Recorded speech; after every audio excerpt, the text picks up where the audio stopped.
All right, let's get into it. Combo breaker. First things first, it was incredibly fun. Yeah.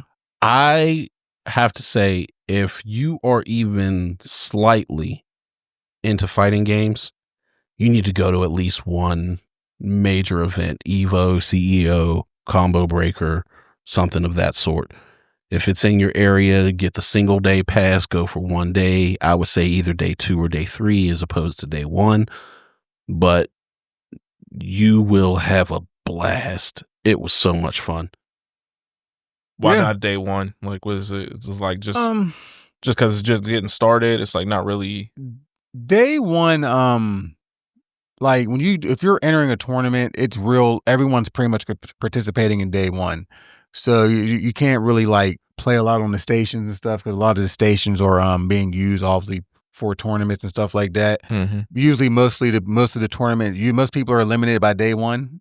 So when day 2 comes, more stuff is open to you to play and sit down and just talk to people and stuff. Because the first day, a lot of people are on edge because, especially if you never entered a big tournament like that, a lot of people are just nervous and just trying to focus on playing the game and stuff. But once after that first day is over and you're eliminated, so the rest of the weekend, you just pretty much can just do whatever you want and just walk around, talk with pro players, meet with other people and just talk and, lab the game with other people and stuff like that.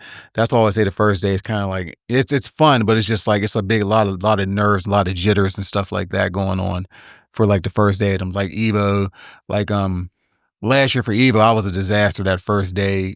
And then this time, Combo Breaker, the first day, I was fine. I guess 'cause I got them jitters out now, and plus just playing a tournament since then, I'm just kind of like whatever, when I play them now, because I don't get nervous anymore. I just play now. Yeah, and another reason why I would say day 2 or day 3 is because if you're someone who's going just as a spectator, you generally want to see the higher level gameplay going on, and by day 2, everyone's at least a fairly decent level of skill. No one's going to creep through to day 2 and not be at least adequate. Correct. Okay. Like, you can get matched up with someone who's not very good. You can win 1 game, maybe 2 on day 1. But in order to get to day 2, you're playing against someone who's pretty damn good. Yeah. So everyone on day 2 and on is pretty good, and that's where storylines start to get built. Like, there was a guy that shows up to our local tournaments that I believe he's from Ohio, but yeah, it is like East Liverpool or something, just right on the state line or whatever. And he went out there. Yeah. Mm-hmm. And he went out there and he started wrecking people and starting to beat some top players with a character that many people don't think is very good. So the storyline was starting to get built like, who is this guy? We've never heard of him. We've never seen him in online tournaments. We've never seen him at any other majors. Who's this guy and how is he wrecking some top players with a bad character? And those storylines started to get built on day 2. Right. And then he went into day 3 and everyone was looking for this guy because now there's the story behind him. Right. So day 2 and day 3 is where you start to get more of your value as a spectator. That's why I would say go day 2 or 3. Obviously, day 3 is when the finals are happening, so things are going to be the most exciting then. Right. Some of the smaller games, their finals are on day 2, but the major games that most people play, the Street Fighters, the Tekkens, the Guilty Gears, that's all day 3. So if you want to see the best of the best go against each other, day 3 is likely your best choice. Plus, also, day 3 is when, like most conventions, vendors want to get rid of their stuff. Yeah. So that's when you get deals. Like day 3, the Combo Breaker booth had a big bin, was like, these are stuff from last year that we just got left over. If you find your size, we'll give you a good deal on it. Like, it was like 50% off or something like that. But you just got to dig through it and find your size. Right. So that's why I generally recommend day 2 or 3. And then they had a little arcade upstairs too. They had a lot of, stuff up there. I went 10-0 in Power Stone up there, by the way, on the arcade. Had to throw that in there, Nice. but still, yeah, it was just a great experience. I finally got to meet Daigo, my favorite Street Fighter player. So I was fanboying a lot this weekend, unfortunately, but I couldn't take it. I just had to get, I had to get my fanboy on. And, like I said, my favorite moment was, obviously, I got to do a gal mirror match with one of my favorite Street Fighter players named Knuckle Dude. And, we talked for about 20 minutes before we even start the match. And we just talked for a while and just, he beat the crap out of me, which was expected. But he gave me a lot of feedback on what I can do better, and just and that's what the FGC is about. Because remember a couple weeks ago I said, how can the FGC be better? It's stuff like that, just being more welcoming and just giving back the feedback that players need to hear and stuff like that. It was just a really good time. The whole vibe for the top 8 was dope. Just being there, and then even though we don't play Tekken 8, but just how everyone was excited that Armor King got shown, and just the fact that the Tekken community is still there is just really bad right now. But just to see how people were still excited to see top 8 Tekken, and just when they announced Armor King, and Malik actually got to meet Harada, who actually runs Tekken. So that was pretty cool. And but yeah, like I said, I actually enjoyed this better than Evo, even though there was nothing wrong with Evo, but I feel like I just had a better time here. Yeah. At Combo Breaker opposed to Evo. Also, there was less people here than Evo, obviously, too. So considerably less. Considerably, yeah. And I went 2-2 in Street Fighter, so I can't complain. I probably could have gotten further, but also there were some matches I didn't know, but I went 2-2, and I can't complain with that.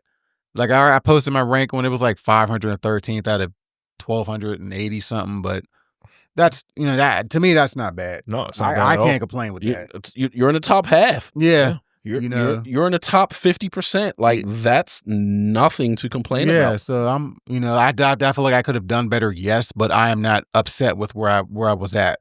You know what I mean? So, and in the Marvel vs. Capcom 2, I went 1-2, which was expected, because like I said, as much as I love the game, it's a broken game. So you know what I mean? Of course, I got knocked in the losers by MSP team, which is Magneto, Storm, and Psylocke, which we talked about. I think we talked about that 2 weeks ago. Yeah. And of course, I got eliminated by a Sentinel player. Like, it's just the top tier broken game, but still love the game no matter what, man. Just the overall, it was nice seeing a lot of past games. There was Darkstalker tournaments.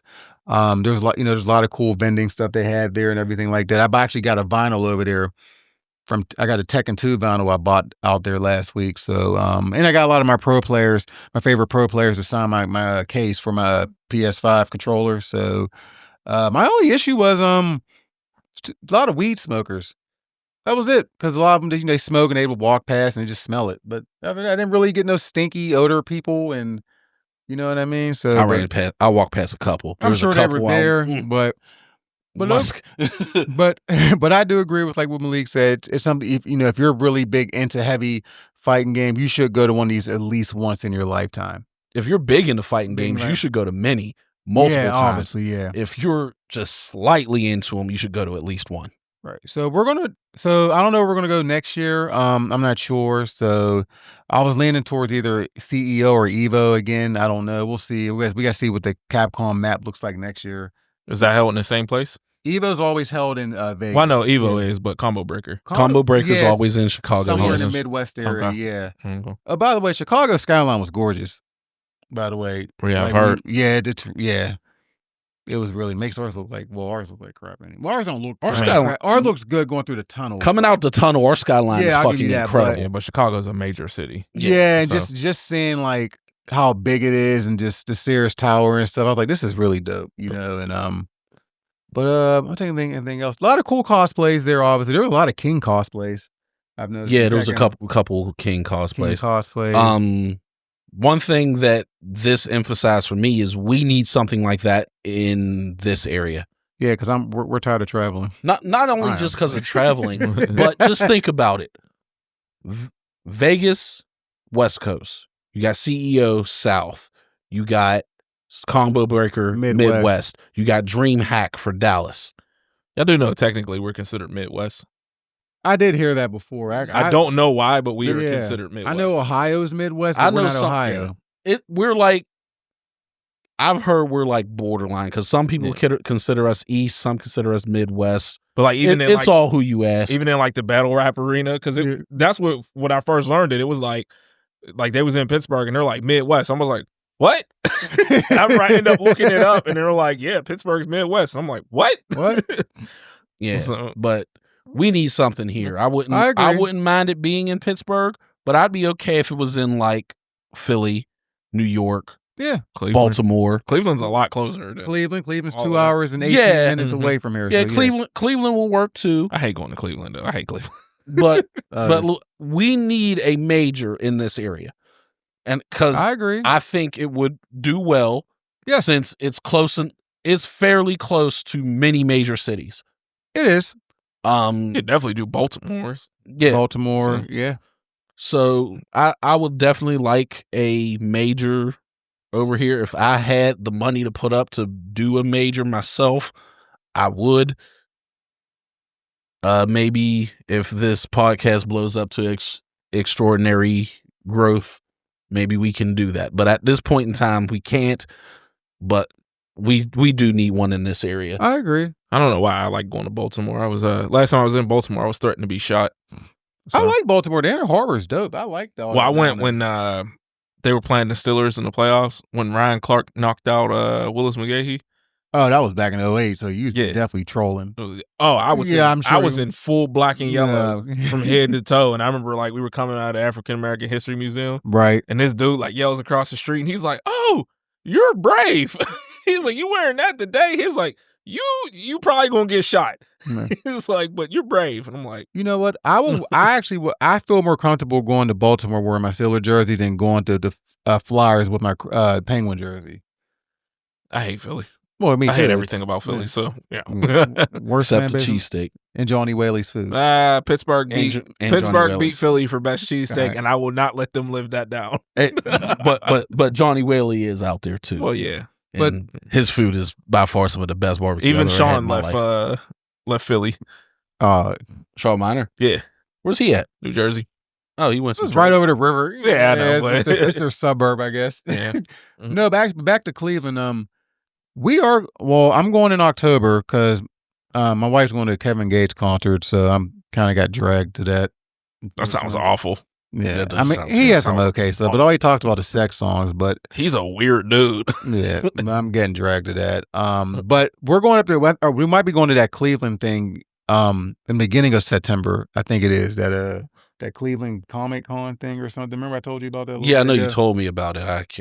It's in the beginning of September. So, but I've been to Cleveland before. But but overall, like Malik said, they do need to have a tournament somewhere on the East Coast. That would be dope. Yeah. And not in Harvard, or not in Hartford, Connecticut, where they had East Coast Throwdown. Yeah, yeah. Also, just to you spoke on how you competed. I guess I should give my results. Yes. I went 1-2 in Street Fighter 6, and in Fatal Fury City of the Wolves. 1-1 match in both. I personally could have done better as well. I was just dropping so many combos that I do 1,000,000 times when I'm at home, but for some reason I could not get them to come out. And people were trying to say, "Oh, it's because of the PlayStation." Like, no, I play on PlayStation, so it's not like, "Oh, I'm changing from PC to PlayStation." No, I play on PlayStation, so that's not an excuse. Even if I did play on PC, still not an excuse to drop combos. But yeah, I did all right. I finished, I think, in the 700s. Out of however many people, so I definitely felt I could have been a little bit better. The first person I lost to in Street Fighter, I definitely felt I could have won, and I actually had a chance to win. Yes, a drop combo. Mm-hmm. I dropped a combo, and then he ended up coming back and beating me. But that's the name of the game. Sometimes stuff happens, but it was still all in all a good time. Right. Got some little souvenirs from there from some of the artists and stuff that were there. Spoke a little bit with a couple of little indie developers that were showing off their games, which is always cool to see. I said the arcade was cool. It's a little limited and a little packed in there, but it was okay. I liked that the little speed shooting game. It was stupid, but I liked it. How was the food? Overpriced. The food thing was a problem because they don't want you bringing in any outside food. Of course. But their food in the venue was mediocre at best. Little, not even small personal size pizza. Cheese is like $11, and 90% of it is crust. Oh, like it got an oversized crust, almost no pizza part. I'm like, chicken tenders with no fries is like $10. I did get those because I like chicken tenders. I like chicken tenders too, but $10 for chicken tenders and nothing else comes with it. No. But, so we just, when we wanted to eat, we would generally leave and go to a local restaurant. Yeah, we went to some Wildberry pancake place. It was really good. Yeah, but I couldn't eat all the pancakes, so I've always heard Chicago has good food. Yeah. Oh, Chicago has incredible food. And then Malik had Starbucks for the first time. What'd you get? Well, he got a breakfast sandwich, but he didn't get an actual coffee or anything. I don't drink coffee, so neither do I. But still drink stuff at Starbucks. Yeah, but I have a lot of non-coffee items. I don't get nothing from Starbucks. And the one last thing for Cornbreaker, I don't remember his name, but shout out to the young kid that was walking around with a sign saying $1 money matches. Oh yeah, definitely got to bring that up. Yeah, he did subscribe to our podcast, by the way. But I don't remember. I'm gonna shout out his. His channel, because I subscribe to his. Yeah, he had a sign that said $1 money match. It was like, we just play for $1. You know what I mean? He took my $1, but Malik took $1 off of him. Yeah, I beat him. Yeah, I lost. So technically, I won a money match in Street Fighter 6. So run that. Yeah, but no, he was a cool kid. Just he's trying to start up his own little YouTube channel based around Street Fighter, and he was talking about, he just held up a sign, money matches for $1, and he would record it, and he said he was going to put it up on his YouTube channel. I got a lot of content too. Like so $1's nothing. Yeah, $1's nothing. But it was fun. And kid's name is Dr. Dude 52. That's his YouTube channel. Check him out. It was a fun time. Yeah, it was cool. Nice kid. I think he was maybe around 21, 22. Yeah, he was relatively young. But Malik has kids that old. I do. Yeah. I do. My daughter is about his age. But it was a good time. And I definitely like to see the money matches. I wouldn't mind having them happen more often. Yeah, y'all mentioned that a couple weeks ago. Yeah. So. That money match day one, that was a lot of money that they were asking for, but like the $10,000 one. But I'm okay with $1 money match. You know what I mean? Like, I think I was the dude's first opponent that day too, because I was just like, really, I put my hand up, and then someone's like, he's one. I was like, we'll do a money match. Come on, and that was it. It was just a cool. It felt very nostalgic, just being back in that environment and stuff. So. It takes you back to the childhood days when you used to do money matches with your friends. Yeah. Like I used to hear about Westbeat doing money matches in football all the time, and it just takes me back where you like, I'm the man in Madden. Oh, put the dub on it. Like, it just takes you back to your childhood. And, and the spirit of competition is all about just competing to see who's the best, and putting a little bit of money on it just adds a little more to it. Yes, sir. That was really it. That's it for I got for Combo Burger. But like I said, one time you should come out with us, Q, one time. Yeah, you definitely should go with us at least once. It is a fun time, but that's all I got for the Combo Breaker, though. Yeah, I wouldn't mind going. Just maybe next year, since I'll be hurt around this time. I mean, there's also, CEO's next month. I would like to go to that, but I don't think I can get off of that. But I would like to. Yeah, I wouldn't be able to go to CEO. Yeah. But the major ones is CEO, Combo Breaker, and Evo. Evo's usually in July, August time frame. It's August 1st this year. Combo Breaker's usually in May, and CEO's usually in June. So generally somewhere around that time frame. Those are the big ones. Then DreamHack is a little bit smaller. That's in Dallas. East Coast Throwdown they shut down for, they said, at least this year. So we don't know about that, but yeah, definitely need to get out to one of them. But John, y'all have fun. Yeah, it was dope. Yeah.